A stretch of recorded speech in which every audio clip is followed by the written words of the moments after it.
हिते अवांखे आगाह कयूं खिप्रवासी माज़ूर जी आवाज़ टीवी ते रिपोर्ट हलण बाद समाजी तंज़ीम जे अॻवान माज़ूर जी सहायता लाइ ॻोठ पहुतो आहे। अवांखे आगाह कयूं पिया समाजी तंज़ीम जो अॻवान पुरियत जे घर पहुची 1 लख रुपया कैश ज़रूरी राशन ऐं मुकमिल इलाज कराइण जो यकीन ॾियारियो आहे। ॻोठ भिटियाणी जो रहवासी पुरियत बहादुर कुंभर डिघे अरसे खां पुरस्रार बीमारी सबबि हलण फिरण खां लाचार बणियल हो। अवांखे आगाह कयूं पिया खिप्रवासी माज़ूर जी रिपोर्ट आवाज़ टीवी ते नशर थियण बाद समाजी तंज़ीम जो अॻवान माज़ूर जी सहायता लाइ संदसि ॻोठ पहुतो आहे। समाजी तंज़ीम जो अॻवान पुरियत जे घर पहुची 1 लख रुपया कैश ज़रूरी राशन ऐं मुकमिल इलाज कराइण जो यकीन ॾियारियो आहे। अवांखे ॿुधाईंदा हलूं ॻोठ भटियाणी जो रहवासी पुरियत बहादुर कुंभर डिघे अरसे खां पुरस्रार बीमारी सबबि हलण फिरण खां लाचार आहे।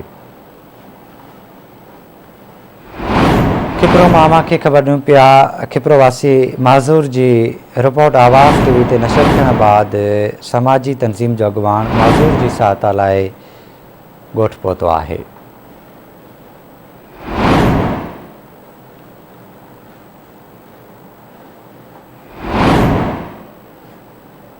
समाजी तंज़ीम जो अॻवान पुरियत जे घर पहुची 1 लख रुपया कैश ज़रूरी राशन ऐं मुकमिल इलाज कराइण जो यकीन ॾियारियो आहे।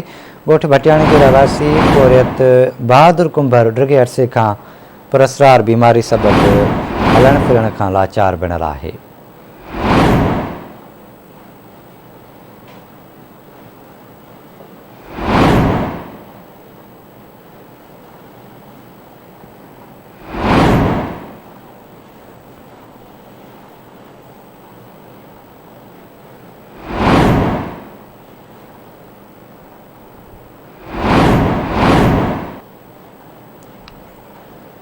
तफ़सील वठंदासीं खिप्रो मां असद शाह खां। असद आगाह कजो।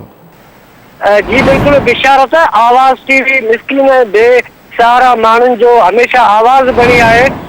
कुछ ॾींहं अॻु खिप्रो लॻो भटियाणी जो रहवासी है बहादुर कुंभर जेको पुरस्रार बीमारी में मुब्तला हो, जंहिंजी रिपोर्ट आवाज़ टीवी न्यूज़ ते हलण खां पोइ समाजी तंज़ीम FKR पारां नोटिस वरितो वियो आहे। FKR तंज़ीम जो बानी काज़ी फरहान खान राजा पारां पंहिंजी टीम मोकिली वई आहे, जेका उन मिस्कीन लाचार जेको माज़ूर है उनजे घर पहुती आहे ऐं उनखे 1 लख रुपया रोक रक़म, घर जो राशन ऐं मुकमल जेको इलाज कराइण जी यकीन जानी कराई आहे।